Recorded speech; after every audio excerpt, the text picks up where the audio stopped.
Hello and welcome to the Big Time Strength Podcast, featuring small school strength coaches making the big time where they're at. This week, our host, Coach Preston Peterson, brings to you a high school strength coach who is doing it big time in the high school setting. We really appreciate you guys tuning in, and I hope you enjoy this week's show.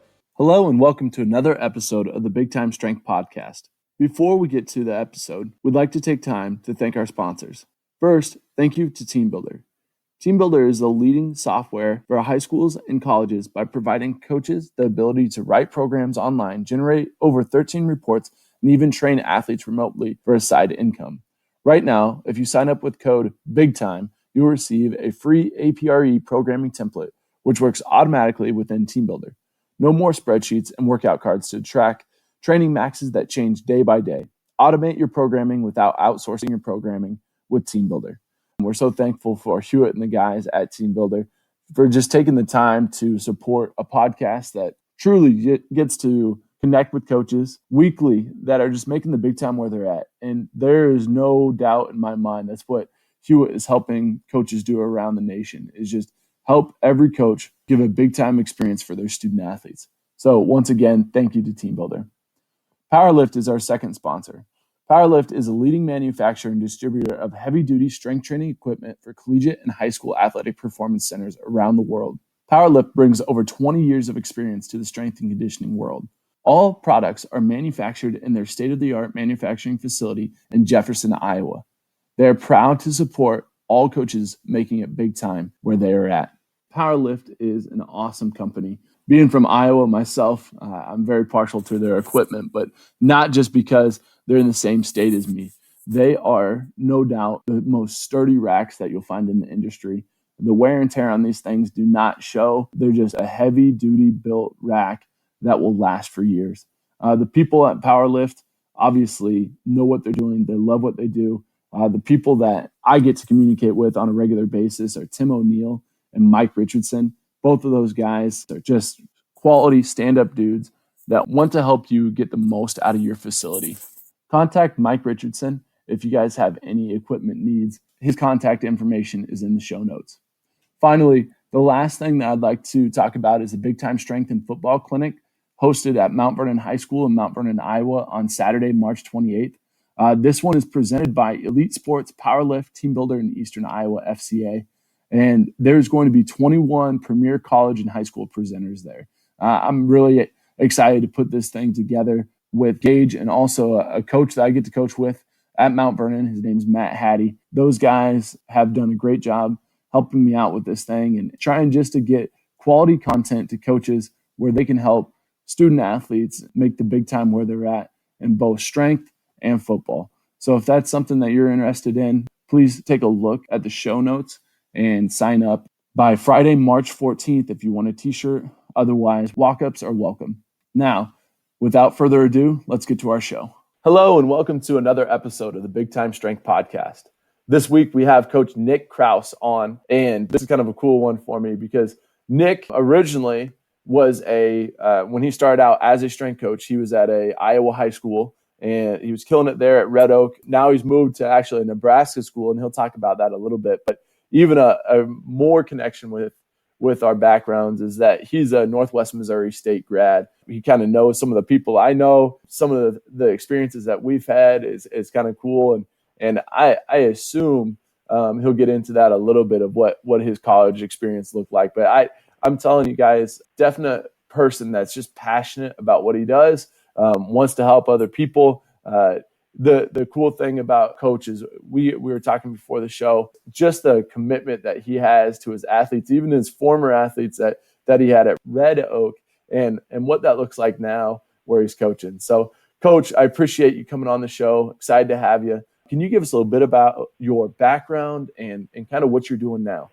Yeah, Coach. First of all, thanks for having me on. I mean, this is kind of one of those check boxes you get to hit, and I'm fired up to get to talk a little shop with you and kind of share a little bit about what I know / what I've stolen from other people, because as you know, great coaches just find what's working for other people and figure out if it works in their situation. So I'm fired up to be on here with you.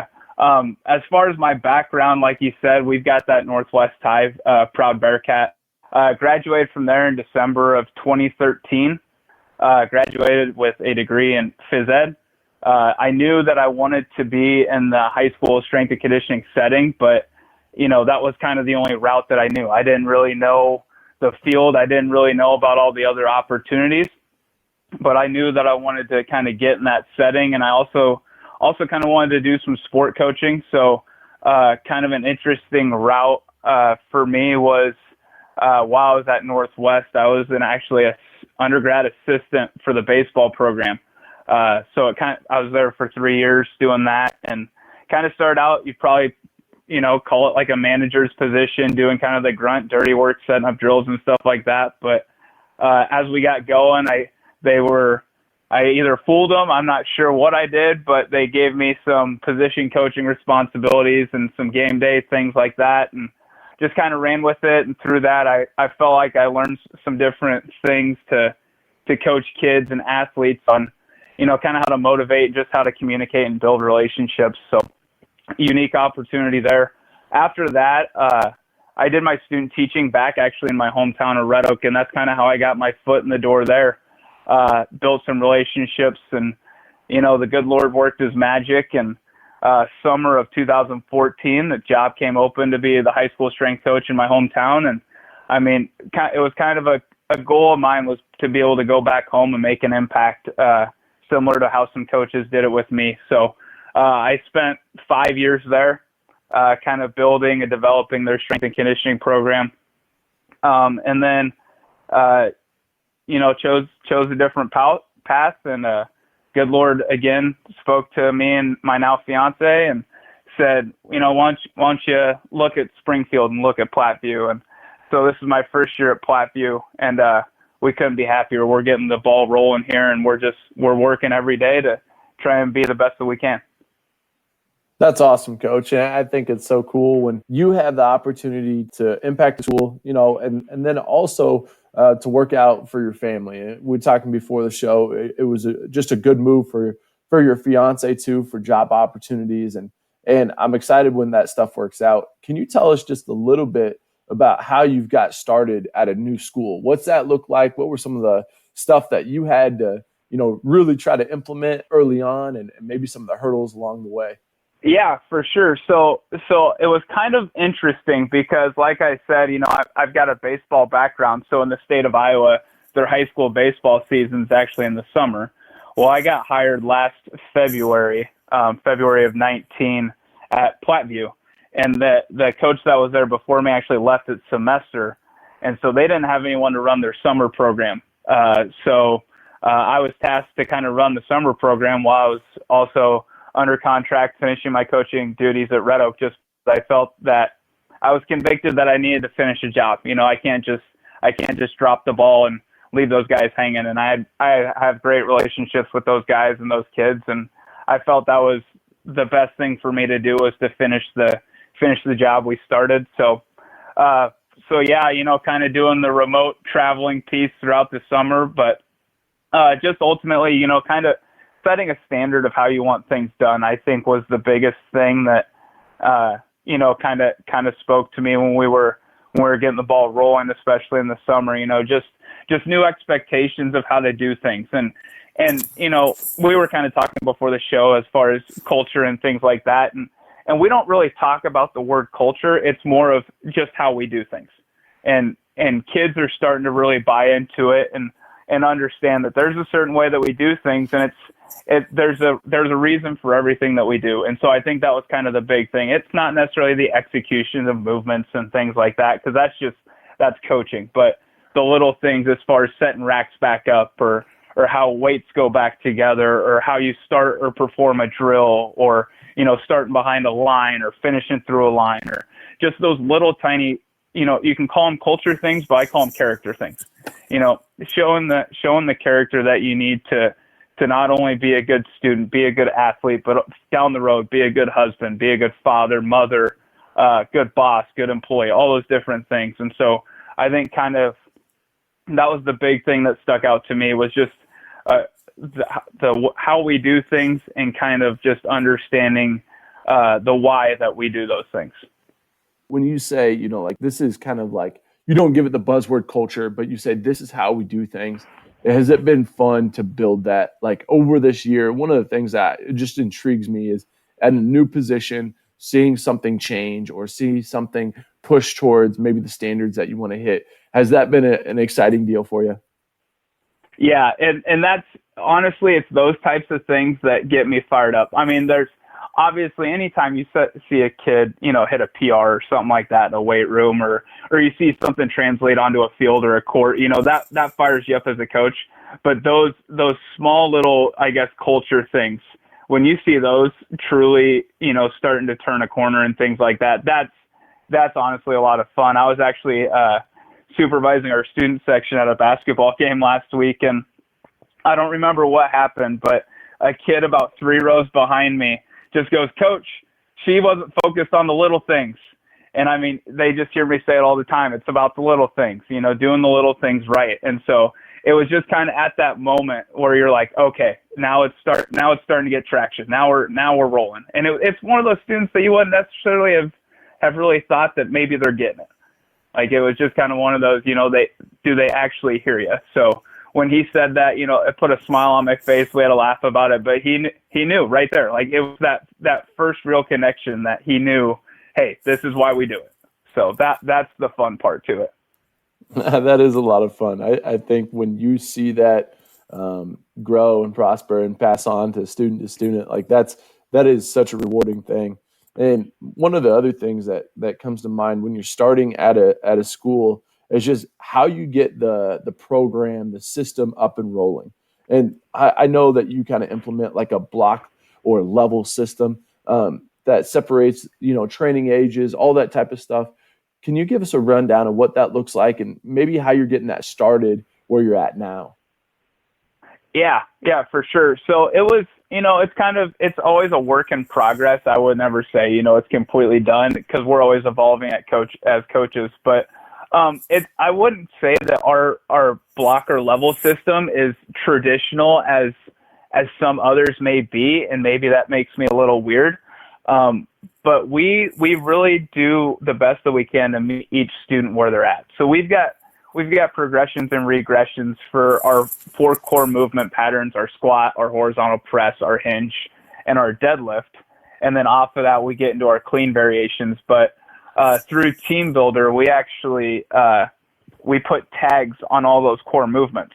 And so then through our assessments and everything, we identify the tier or the level that you would call it that those kids are on for those specific movements. And then they just go ahead and select it from there. And then the programming piece is already in there. So, for example, you could have a kid who, can bench press a house, but maybe he doesn't bend the best in a squat pattern. So he may be bench pressing, in the top movement there, but he may be on a goblet squat or a front squat because he hasn't met the standard as far as that we have for that specific movement. So, we're, like I said, we're doing the best that we can to meet the kids where we're at. But it's kind of an ever evolving piece as we're moving throughout. I like that type of system. I truly find that, let's say you have an athlete that has a horrible squat pattern. Okay. They just, it's not grooved right. Maybe they have some hindrances, maybe if it's like a hip mobility or ankle mobility, whatever it is. Right. But they're an amazing presser. Like they can horizontal press the house. Right. And to not progress someone on to the next block system or block level or whatever you want to use for that terminology, until they can master the squat, but you're kind of holding them back in another area. Like you can justify it, no doubt, but I think there might be a better way. So I'm excited to hear that you're doing it like that with the progression and regression. Maybe speak to a little bit more about how you're doing it. You call it a tag within Team Builder. How you're setting that up, like maybe from your side, when you're doing the programming, what does that look like for a coach that's using Team Builder? Yeah. So within Team Builder, it's just like as you're setting up any regular, training session or lift. So you pull up the menu, but instead of a specific like lift or exercise that you're going to put in, there's an option, I think it's in the upper right-hand corner, where you can hit like a tag button. So then it pulls up a tag drop-down menu, and instead of an actual exercise, you can categorize your exercises into different tags. So like a bilateral push or a unilateral push, or a horizontal press, vertical pull. You can put all those different movements into categories.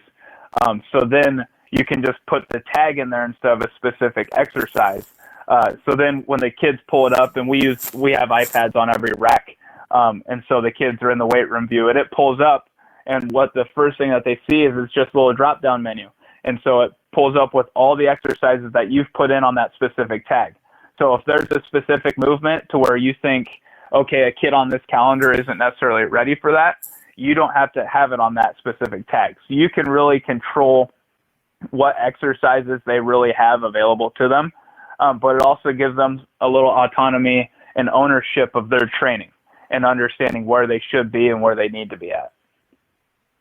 That's awesome stuff, Coach, because that really, I mean, there is no doubt that a progression and regression is needed for almost every single athlete based off of where they're at, compared to maybe, I don't know how you call it, but I call it like the master cycle, or where I would project them or I would want them to be at. And then we progress up or down from there. And it is nice to automate that system a little bit so that the conversation isn't with every single athlete about what progression that they need for that day. I think it just saves time and allows people to take some more ownership in it. I think that's a really cool way to do that.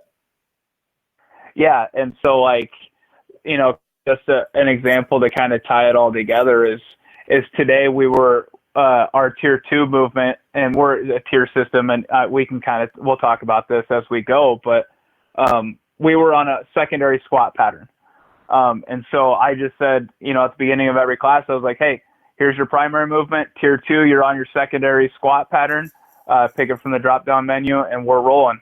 And every single kid, hey, we know what our secondary squat is because we know what our primary squat's going to be tomorrow. So bang, we hit it right away, and there we go. So it allows things to flow a lot smoother and a lot easier, especially when kids start to understand kind of the terminology that you're using with it. That's awesome. All right. So you've talked a little bit about Team Builder. What are some other resources or tools or apps or systems that you like to use to optimize your training or your workflow or like just your life? Right. So obviously Team Builder is a lifesaver. Anything that we do in the weight room is through Team Builder. Reports, just pushing out workouts, everything like that. We use the whiteboard as far as the timing system to keep things moving.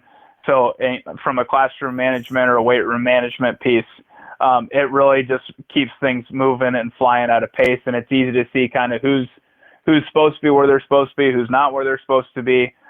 So you can have those conversations as to why aren't you where you're supposed to be, and kind of really get some things figured out there. So Team Builder, as far as inside the weight room, is huge for us. Outside the weight room, any of our speed and agility stuff, we use the Dasher system. That was purchased before I got here. I had never used it until I came. And honestly, it's the easiest system to set up and function that I've ever worked with. It connects right to an iPad. You can hook it up to your cell phone. Setting up the gates is honestly the slowest part to it. So you can fully set it up and take it down in less than 5 minutes. It's just nice, easy, and it's easy to use there. And then another big one for us is we're a Google school. So, we use Google Docs for a ton of stuff. And so kind of on the backside, as far as the coaches end of it, we use Google Sheets and stuff like that for a lot of different stuff. So like, for example, our student progression regressions, we've got a Google Sheets document set up, and we've got like a shared drive for our strength and conditioning program. And within that, there's a tab for each class, for each grade level. And so we've got all the students listed in there. And so anyone who's working in the weight room can see, okay, here's the pattern that they're supposed to be on for this specific movement.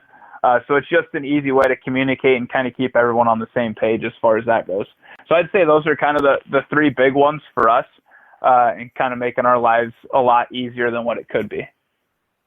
That's awesome to be able to,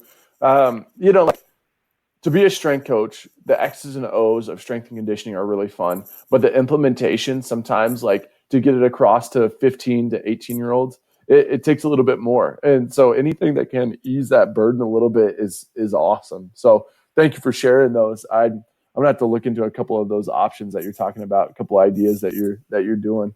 One of the things that I wanted you to talk about is a little bit more about your block zero. So maybe even before they get to progression and regression and where they're at along that line, what does it look like when you get a fresh athlete into the weight room? Yeah, so the thing that I'm ultimately blessed with, and it's actually our first year, is I get about 90% of our eighth graders in the weight room during their eighth grade year. So we implemented a junior high weightlifting class, and this is just for our eighth graders. I'm hoping down the road we can kind of get the entire junior high, but right now it's just our eighth grade. So that's our true Block Zero program. Through that, we're 1x20. Dr. Yes's program, I think it's huge. It's been huge for me. This is the second year I've used it, and it's kind of been a game changer for us. It's allowed us to kind of slow cook things, as you'd call it, and just make sure that we're not trying to move too fast. We're making sure that we're doing the best for the athletes. So pretty much it's what it sounds like. You start off with one set of 20 repetitions. You can go more than that. We kind of call it the technical failure. So if the kid's performing an exercise and they hit 17 reps and, they hit technical failure, that's kind of in that window where we want them to be. So we'll say, okay, you're going to use that same weight for that same exercise the next time, and we're going to see how many reps we can get. So it's focusing a lot on movement patterns and repetition, not necessarily the load, because then as you go over time and they develop that strength and that muscle memory on that proper movement pattern, then you can start to progressively load it as you move forward. So how we set it up is it's pretty much we do a push, pull, squat, hinge, and either a carry, crawl, or core movement. A lot of our core movements to start off are pretty much anti-rotation, so it's a lot of like high planks, plank holds, things like that. Just to kind of develop the core strength, so that way it helps them as we develop them forward. So we start off on 5 movements when I first get them, just because it's going to take that long to really teach the movements how we want them done and to make sure that they're being done properly. And honestly, we're going to start at the very bottom. So we're going to do a lot of body weight movements, body weight squats, some regular PVC behind the back hip hinges. We're going to focus on setting up for a deadlift pattern. And then we're going to start off with a push-up or an elevated push-up. And we're just going to really focus on those types of movements. And then as we get going through them, we'll start to add more exercises. So right now we're up to around 10 exercises with our kids, and we're coming up on halfway through the semester. So it's just a lot of repetition, just making sure they're really hitting those fundamentals. And their big focus is not only how are they doing it correctly, but are their partners. So the nice thing is with the number of exercises I have and with our class sizes, they're just with one other person. And so one person's performing the exercise and the other person's watching them. And so they're kind of self-evaluating each other. So not only can they feel the exercise when they're performing it, but then they can see their partner doing it. So now they're starting to take ownership as well of not only their own development, but their partner's development, and kind of seeing, okay, is that supposed to look, or is that looking how it's supposed to look? So again, kind of giving them some ownership there, but also just slow cooking the process and kind of hitting the fundamentals as we go on. And then once they hit certain standards, then we'll progress them to do exercises. So again, that's where we really start to meet kids where they're at. But about every 4 weeks, we do a movement test is what we call it. And we're 1-to-1 Apple school, so each kid's got an iPad.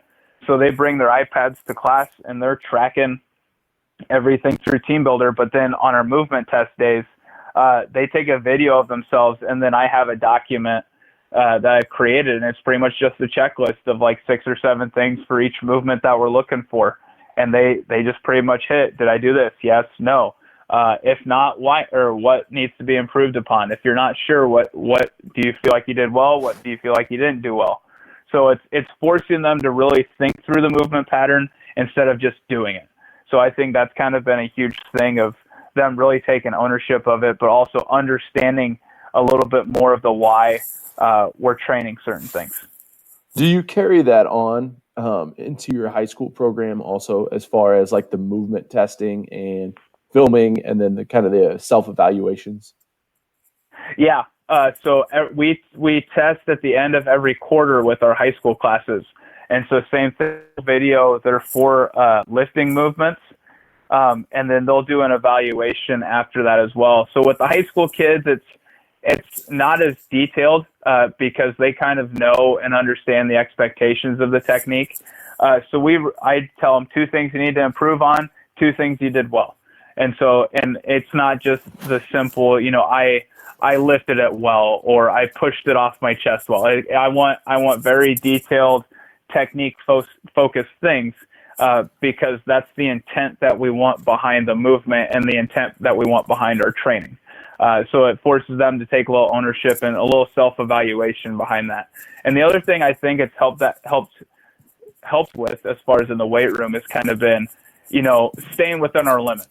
Because we want kids to train to get better, but we don't want them sidelined because of something that we did in the weight room. So as they're filming it, it kind of forces them to pull the governor back a little bit. And we want effort, but as far as the deadlift, I don't want a kid, with a half moon spine trying to lift a weight off the floor, because that's not the expectations that we have inside of our room. Everything's done with great technique. So it's easy for me to sit down with that kid and say, okay, is this really acceptable for what our standards are in the room? And kind of go from there.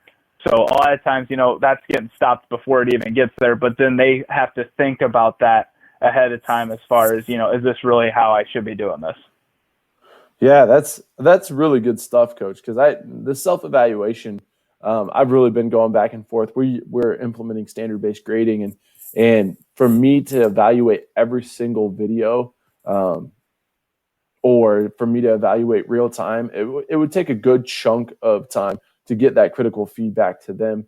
If they could help along with that process and do some self-reflection on it, I think that's a really good piece. First of all, like we do like goal setting and reflection. This would be movements and then reflection, like just one more thing to tie in there and be able to tie to national standards too, not just my class standards, but talk about an awesome way to implement that and to have kind of a nice system for people to get good feedback or good thought process. Yeah. And the other thing that it allows them to do, and I kind of hit on it, is, it's the ownership piece. So like, for example, I had a student last semester who was squat testing, and she was going for a PR and technique looked good. She just wasn't hitting the depth that she needed to, that she knew that she needed to get to. And so it was kind of one of those, we're going through it. And the first thing she does was she checks the video and she realizes she's too high in it. And she goes, nope, doesn't count. Like that's her taking ownership of her training. She could have said, maybe coach will accept her, everything like that. But it's the fact that it breeds that ownership of it. And it's like, that's not good enough for our expectations. And so not only, like you said, as far as the standard-based grading piece where kids, are taking ownership and they're also self-reflecting and grading themselves, but it also adds to that ownership piece within the weight room. Right. That's something that's cool. The ownership that we try to get across to our athletes, just one step further. So what you're saying here, this is good stuff. I'm excited about this because now I got to figure out the best way to implement. So maybe the next thing I want to learn about then is what you're doing for your programming in general. So you brought up tiers a couple times. You've talked about your 1x20 system for block 0. What's it look like for your high school program? Maybe top to bottom, some of the methodologies that you use, and maybe take me from a 9th grade kid all the way to a senior. Yeah. So pretty much a lot of our differentiation comes from our different types of movements. Right now, with it being year 1, and on top of the fact of I'm the head strength coach, but I've also got 2 other teachers that teach classes as well. So just trying to make sure that everyone's on the same page and understanding how it's working together. We've kind of kept it somewhat simple, just to make sure that we're giving the kids exactly what they need, and us as coaches across the board are understanding where we're at. So as far as an organizational piece or how we structure our workouts, we're tier system. We're not by the book Joe Ken tier system, but it's more of that organizational piece of how we structure things. So we lift 3 days a week, and then we have 2 days where it's one day is an SAQ day, speed, agility, quickness, focus.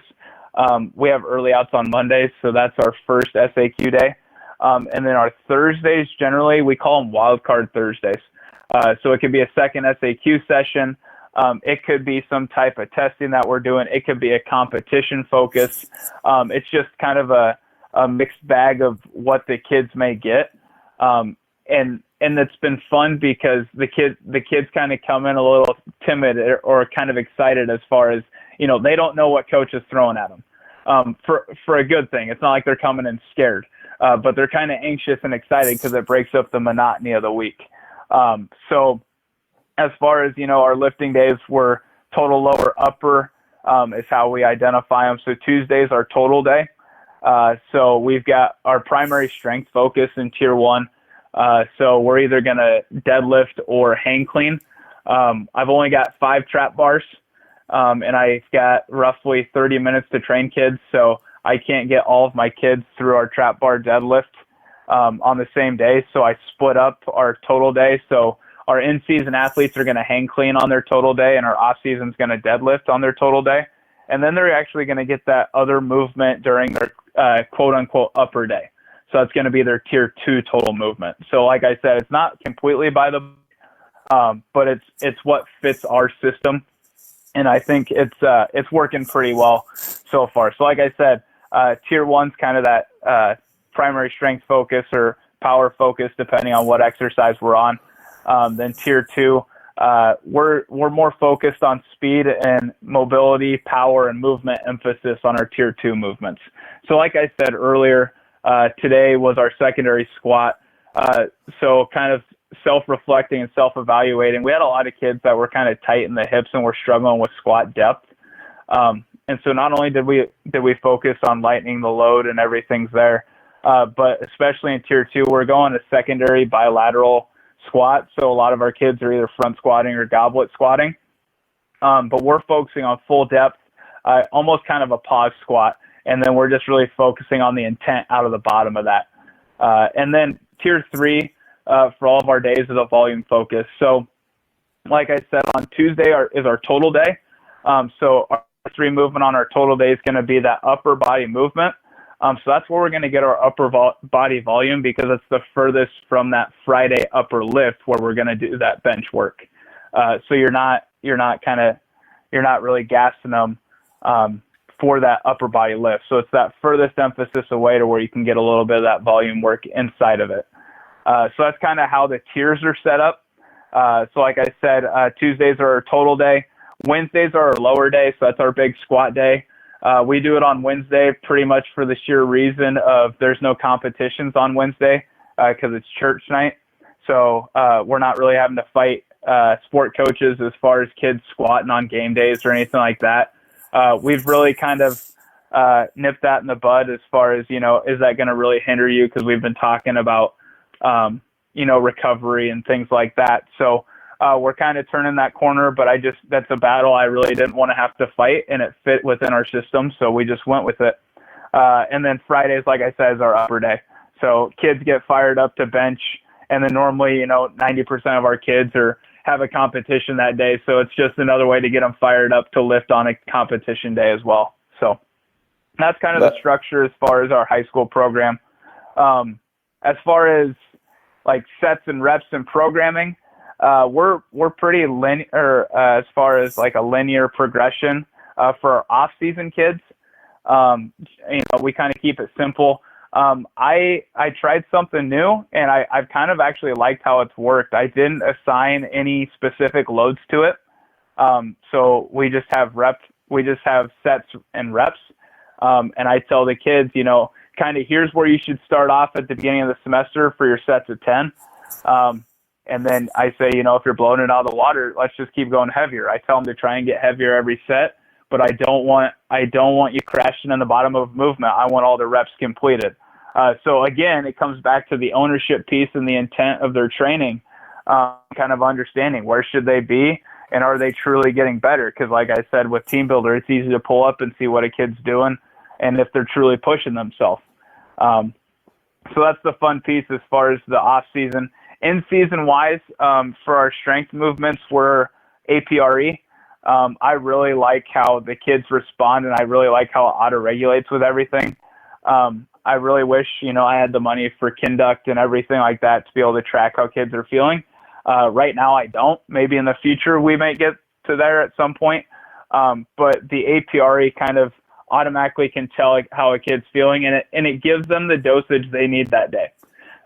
So, dealing with high school kids, you get kids who may have 5 tests on one day and we're up late and, they're just gassed. Well, that's going to tell us exactly what we need. And, we may even alter some exercises. We may do some different things there, but for the most part, that's going to give them the feedback that they need and also give them the load that they need that day.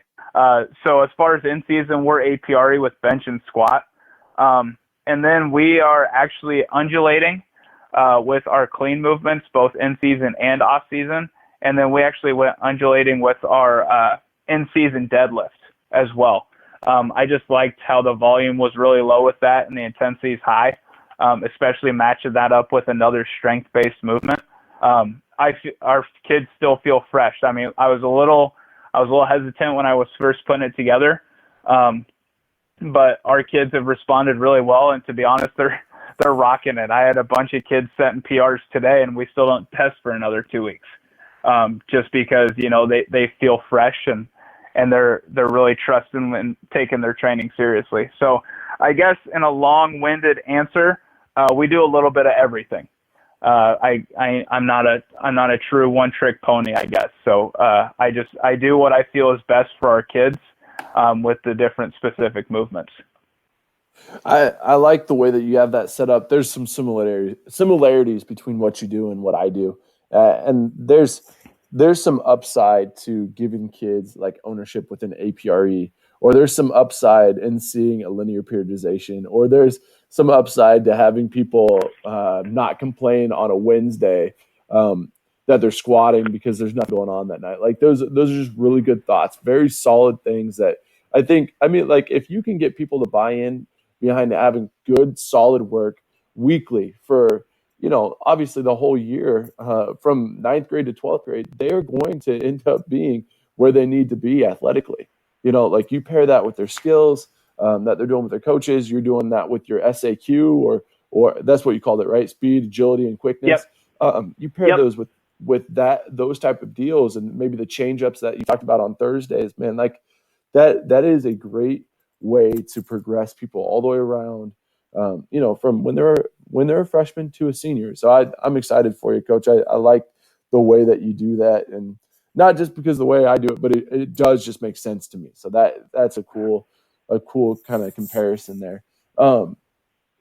So when I have the opportunity to compare other people's programs, how they do it to mine, and just see their thought process, and they talk through it, it just gets me thinking. I'm like, okay, where did they get this information?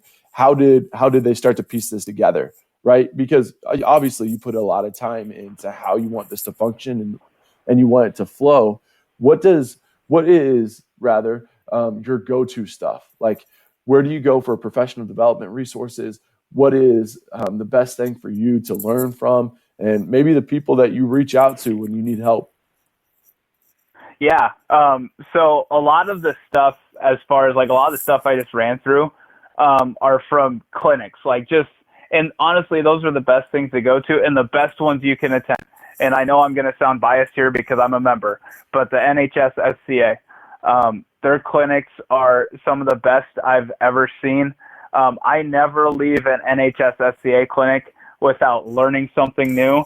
And honestly, on my way home from every single one, I question over half the stuff I do, because every time you go to a clinic that they put on, it challenges you as a coach, and it forces you to self-reflect and understand, understand the why behind what you're doing. And really, it like I said, it challenges you to make sure that are you truly doing what's best for your kids. So I would honestly, 95% of the stuff that I've gotten from NHSSCA clinics. I get it from the Facebook page. Honestly, I have a question. I put it out there, and I'm not joking. Within an hour, I've probably got 10, 15 responses. It is insane the amount of connections and just professional learning that you can get from a Facebook group. And obviously, being a member even has even more benefits. And so that's kind of the big one for me. As far as some other PD areas, obviously books. Like I said, I'm a tier system structure. It's not completely by the book. So the Coach's Strength Training Playbook by Joe Kin, that was honestly one of the first strength and conditioning books I read, and it absolutely blew me away. When I first started, I was a traditional split upper lower 4-day-a-week guy, and I read that book, and the next semester I completely switched what I did. Just because it made so much sense and the flexibility with it to work within, especially a high school setting. So that was a huge one for me. CEO Strength Coach by Ron McKeefrey. That was another big one that I read that was kind of a professional development one. It's more geared to that college or professional strength coach setting. But there's some big lessons there that any coach, whether you're a strength coach or not, can learn. And then obviously podcasts, this one, you've had some rock star guests on here. And I'll be driving to work and I'll hear it. And I don't even want to get out of the truck because I'm just so focused on what's going on. And I just want to keep hearing all the information that's coming. Iron Game Chalk Talk by Ron McKeefrey's podcast. That's another one. He's had some great guests on there. And then, another one, just as far as sport coaching itself, the Sports Leadership Podcast by Kevin DeShazo and Mark Hodgkin. That's a good leadership one for anyone that coaches sports.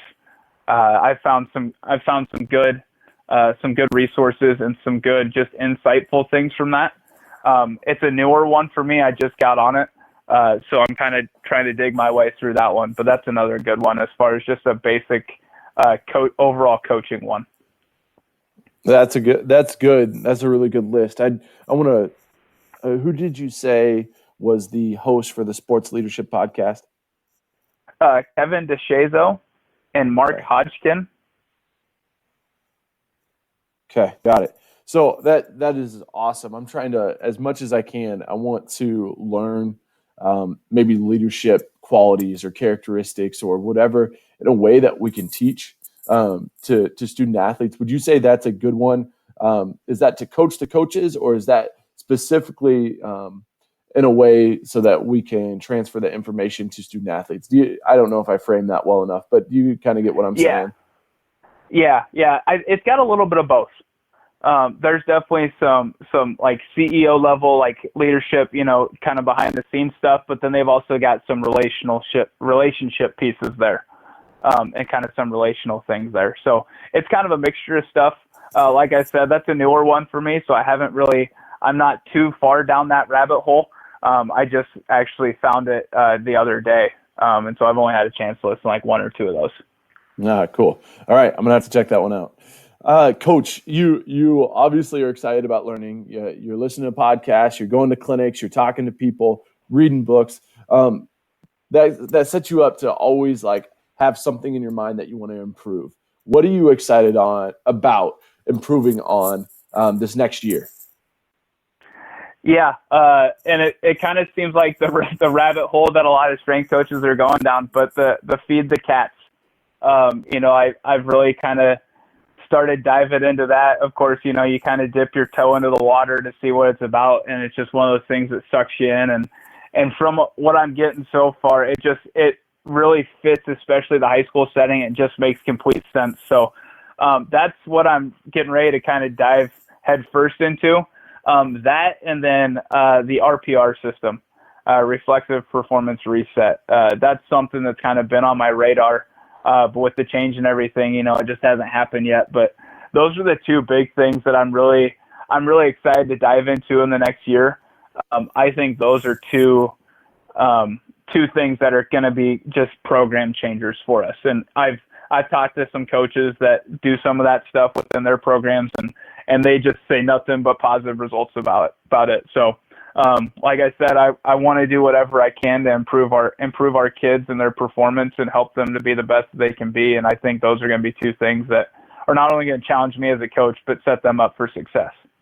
Right. Such interesting areas too, right? One of them, Tony Holler he kind of pushes both of those, but like pushing an idea that maybe is countercultural. And then some of the things that he says definitely would push a strength coach to the edge a little bit and say, hey, really?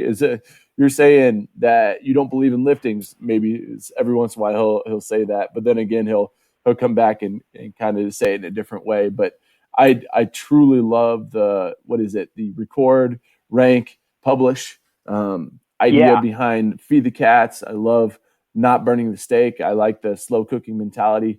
All of those things, it makes sense. And if you are going to have a limited amount of time with your student athletes and you're not trying to fry the central nervous system, but you still want to work on speed, it makes too much sense not to put that within your physical education or your strength classes or, before or after school speed and agility. It just makes too much sense to avoid it. So I'm with you. I think a lot of the stuff that's coming from Feed the Cats is great stuff. And then RPR is just completely out there for me. Like I still don't understand it yet. I saw a clinic last spring, and a coach was taking us through it. He got an older gentleman up on the table, and it was Brad Dixon was the guy that was like doing the RPR stuff on him, and it was outstanding, like nuts. And I just want to learn more and what that entails, and maybe the science behind it a little bit more too. Yeah, for sure. And like I said, and like you said, it makes complete sense. But the science behind the RPR is that's what's intriguing. Just kind of how everything's connected and how it works. And like you said with the Feed the Cats, the record, rank, and publish. Our wild card day last week. We were fortunate enough to get some brand new video boards in our main gym donated. And so the nice thing that it is with us being an Apple school, I could airdrop our Google sheet that we did all the miles per hour conversions on flying tens. And I was like, you know what, we're going to compete today. We haven't, we're not fully implemented yet, but I want kids to actually get after it on their acceleration work today and their top end speed stuff. And so we're gonna post it, and we're gonna see who's gonna get after it. And you want to talk about just flat out getting after it. If that's just a small glimpse of what it's gonna be, there's no doubt in my mind it's gonna be a game changer. That's awesome, Coach. It's easy for me to see that you love doing what you're doing, and kind of the big thing that comes from the show and kind of the idea that we want to center all this around is making the big time where you're at. How are you doing that? Yeah, no, and that's a loaded question. Honestly, as I sit here and I think about it, there's so many different ways that I feel like that. But I think the big thing as far as how I'm making the big time where I'm at is focusing on relationships and focusing on people. Like you said, coaches can get caught up in the sets and reps and all that stuff, but are our students really going to be focused on that stuff at ages 23, 24? I mean, I hope so. I hope I can motivate a former student or a current student to go on and be a strength coach.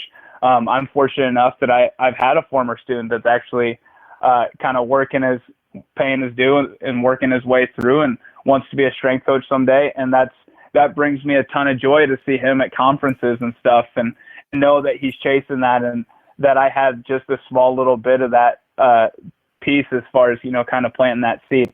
But the big thing for me is focusing on the Jimmies and the Joes, not the X's and the O's.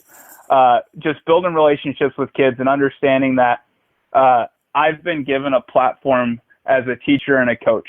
And what can I do with that platform to make the biggest impact possible? And so, teaching kids how to do certain life skills or, teaching them different things to make them successful once they graduate high school and they go to college. Some of the character pieces, but also giving them a resource that they can always reach back to. I think that's what makes something the big time. You know, you hear coaches all the time that the logo on your chest doesn't necessarily make you the big time. Well, I wore the Red Oak logo and now I wear the Platteview logo, and those two logos are what makes it big time for me, because I have a platform to have an impact on people as much as possible. That's an awesome answer. I love being or getting coaches that are people focused, right? That they truly want to impact the people around them. And what an awesome way to do it as a coach, and more specifically as a strength coach. I don't know if there's a better profession to do that with. Just the way that coaches have impacted me, and more specifically strength coaches have impacted me in my life. It's just at another level. And obviously that's part of the reason why I go into the field, possibly why you go into the field a little bit that way too. But it is really, really fun to see the fruits of that labor, to talk about not just X's and O's of lifting weights, but more so, how do we lift our teammates up? How do we lift ourselves up? What does it look like to build some people that are gonna change the world, that are gonna help us further? You know, like if it's our profession, like the kid you were talking about, or if it's our community. That's so cool. So, Coach, that's awesome stuff. Very, very proud to have you on the show, because people like you, that's what we need, and that's what I'm excited about. So, thank you for that. Moving into our finisher questions here. Let's start out with the person that's influenced you the most. Yeah, this one you can kind of go so many different ways. So, strength and conditioning wise, there's so many people that have helped me out. Gary Schofield, he probably couldn't pick me out of a lineup, but just all the different times I've heard him speak, and just the passion that he brings for it. And the episode that you did with him is unbelievable. I'm like a third of the way through, and I'm pretty sure I filled up one whole notepad already. Like, it was crazy. But just the passion that guy brings to the profession, just to life. Another guy that, that deserves a shout out, Rob Brokaw, obviously here in the state of Nebraska. He's helped me out with some different things and really challenged me as far as a coach. But the person that's had the biggest impact on my life is my dad. 20 years in law enforcement, but he taught me how to be a man, and how to love, and how to be a family person and a future husband, and to show what it's supposed to be, and how you're supposed to be, how you're supposed to lead a family. And I'm kind of stumbling through this, but just kind of the lessons that he's taught, and how to work tirelessly, and how to have an impact on people. Like I said, he was a police officer for 20 years. He was a DARE officer while he was doing that. And so just the impact that he can have on all those different people, like it's just immeasurable, the impact he's had. So that's awesome, Coach. Very, very cool. How about your favorite book? Yeah. So I'm going to cheat. I'm going to give you two. Obviously, the Bible is my go-to. Very, very strong with my faith. But a second one that I honestly got as a Christmas gift. I had seen the speech, but the book called Make Your Bed by Admiral William McRaven. It's focused on a graduation speech that he gave at the University of Texas. And it just talks about different pieces of life, and kind of how to endure some different things, and just kind of how to be the best version of yourself. It's not a very long book, and I'm a pretty slow reader, but I couldn't put it down. I think I finished it in a day. I picked it up and I started reading, and I didn't want to go to bed. It was just one of those books that you just keep diving into, and it's just full of so much content, and just real life stuff. So, those two are probably my favorite books. That's awesome. Obviously the Bible, to be able to live day in and day out the way that you're impacting people. And then I love that speech. So I'm gonna have to pick up this book, because what's it called? Just Make Your Bed. Is that what it's called? Yep. Yeah, All right. Make Your Bed. That's the title. That was a very intriguing speech. I show it to a lot of our students, and we do it with our summer staff, and it's a fun one just to go through. There's so many good points. So, how about your favorite quote, Coach? Oh man, there's a bunch of good ones out there, but I think that my favorite one is your value comes from who you are, not what you do. And I got that from the book Chop Wood, Carry Water by Joshua Medcalf. And, it just kind of reminds me of just, my value comes from me as a person. I can be a coach, but at the end of the day, tomorrow I could turn around and I couldn't be a coach. Like something could happen to where that platform's taken from me. And so just that constant reminder of my value comes from who I am, not what I do. Great. All right. So if you had 15 minutes to train, what are you doing? 15 minutes to train, I'm squatting and I'm doing pull-ups. No questions. Those are my two go-tos. I'm squatting and I'm doing pull-ups. That's great. You get a lot of bang for your buck. I like that. Yeah. How about a small school coach, and that can be any small college or any high school, who's killing it and deserves a shout out? Yeah, so I'm going to give you two because I think they both deserve it. One I already mentioned, Rob Brokaw, up at North Bend Central, one of the finalists for the National Coach of the Year through the NHSSCA. He's just absolutely killing it. And then Trent Clausen down at Conestoga. I've had a chance to kind of connect with him a couple of times since I came to Nebraska. And he's got a great background, and he's absolutely killing it down there. So he definitely deserves a shout out. So Coach Clausen, I think he did like a portion of the Mid-America last year that had to be online because of all the flooding. And yep, yeah, I would really like I think it was just on speed and agility, but I really liked his structure and what he was doing and what he was talking about. So that was a cool little. They had a really cool kind of like round table almost, or they did like a year-round programming. It was 4 different coaches, and it was kind of cool how they set that up. But definitely an awesome person to reach out to. Go on, sorry. Right, yeah. Yeah, no, like I said, like you were saying, I was just going to add on, kind of with the flooding and everything, they had to cancel the in-person one, but just the way they did it, like you said, yeah, they had 4 different coaches, and it was one kind of focused fall, winter, spring, and summer, and then, within that, Trent talked about his speed and agility structure and kind of his progressions and regressions with that. So it was definitely cool to kind of get that point of view from it. So truth. How about this, Coach? There's going to be some coaches that want to reach out and learn more, kind of continue the conversation on, or maybe pick your brain on something else. What do you got going on for contacts? What's the best way to do that? Yeah, so I got a few different ways. First one's by email. It's just going to be Crouse, first initial of my first name and then my last name, at springfieldplatteview.org. Reach out to me via email, and I'll try and get back to you as soon as I can. It shouldn't take no more than a day. I try and get back to people as soon as I possibly can. If they want to message me on Twitter, at Coach N Crouse, they can follow me there. A lot of stuff I do on there is honestly like retweets of stuff that I like and stuff that I kind of want to dive into a little bit more, or motivational things there. So they can follow me or send me a message there.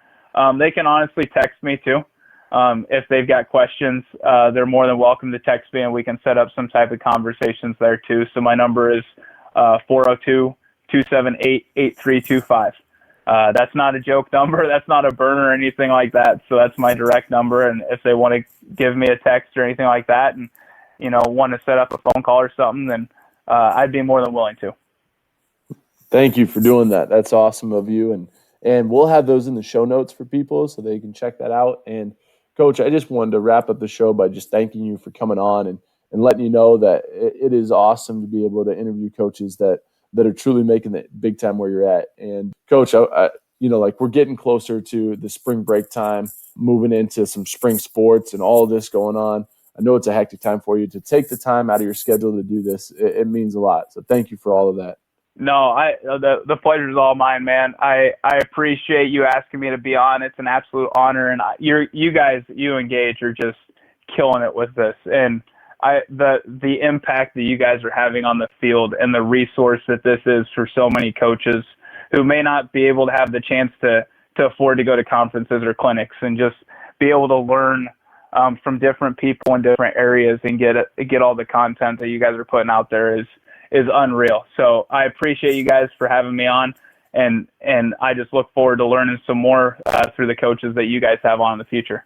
That's awesome, Coach. Thank you, and you have a great night, man. Yeah, you too.